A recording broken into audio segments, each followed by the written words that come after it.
Hello everybody, welcome back to Skyscraper Games. We're at the skyscrapergames.com editor. And if you haven't done lessons 1 through 13, you want to go back and do those, or at least load in the code from lesson 13 so that you can follow along. And this is our advanced sort of tutorials here. What we're going to talk about today are lists.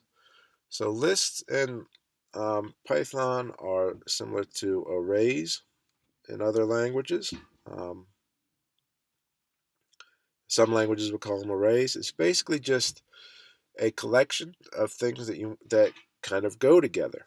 They don't have to be the same data types in Python. In some languages, they do. Um, and the reason why you would do this is especially if you have a lot of sort of the same values, but they're just used in different instances. You can use these over and over. So for us today, what I want to look at is this X, Y for the player, and the red, green, and blue for the player, plus the X and Y for the chaser, for the computer. So if you think about it, I'm going to pull up an Excel here. We basically have a player value, X value, player Y value, player red value, player green value, player blue value. And then we have the same things for the computer. So that's two instances of numbers that are different but represent the same thing for two different entities. So if I wanted to think about it, this player value is basically row 0 and the computer value is row 1. If I wanted to add more computer chasers, for example, I could add a row 2. If I wanted to add a second player, I could add a row 3. And then I would just have access to all my different values and could use them a little more conveniently. So that's one way to think about lists. Now for this list, I think what we'll do is I'll just start by making the player X and Y into a list. So it's pretty simple to declare a list. I'll just say player X, Y. Actually, let's say player values, because then later on we could add something else if we wanted to. Equals. Now you want to make sure you use brackets and not parentheses. If you use parentheses, it makes something called a tuple, which won't let you modify the values. In this case, we do want to modify the values. So you put brackets, put your values separated by commas. So let's start with the 9 and the 11 for the player X and Y. So now I've got a list. So to reference that list, basically I have to find everywhere I have self.x and replace it with self.player values 0. Self.y is self.player values 1.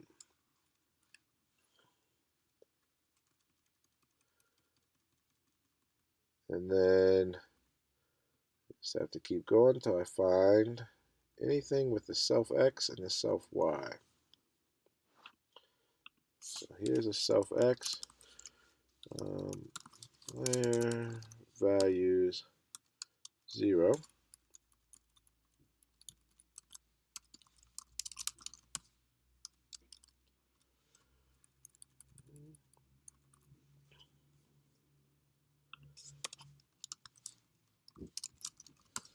Now I'm doing this sort of manually. If you wanted to, you could paste your code into a editor and just do a find and replace. Sometimes that works, and sometimes it actually makes it a little bit tougher if you made a mistake somewhere.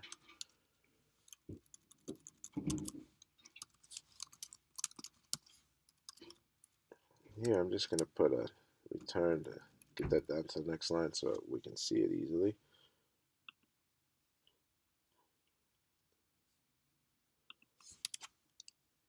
Um,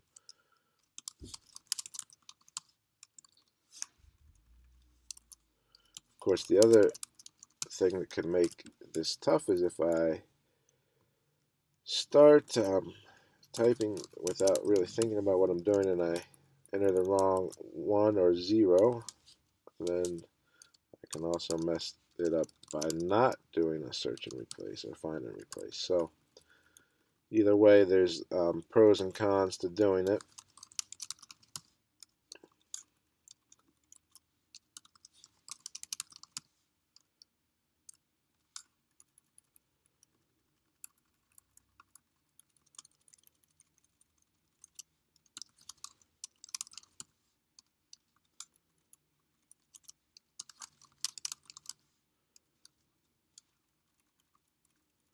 Like right here, we got a 1 instead of a 0. Alright, so now I think that's it, right? That should be it. So let's try running it and just see if I messed anything up.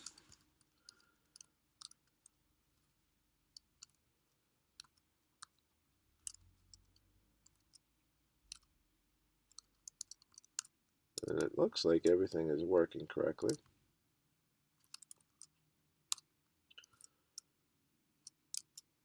Alright. So, it doesn't appear that that made too much of a difference from a coding perspective, but it actually can be used to sort of simplify code and to keep things together that you want together that represent the same thing.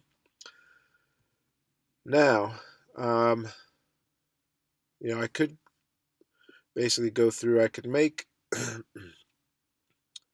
multiple leveled lists, and I could make, so in other words, a multiple level list would be if I did like this for the player, and then this for the CPU, and then everywhere I have a bracket 0, I would have to put bracket 0, 0, and a bracket 0, bracket 1.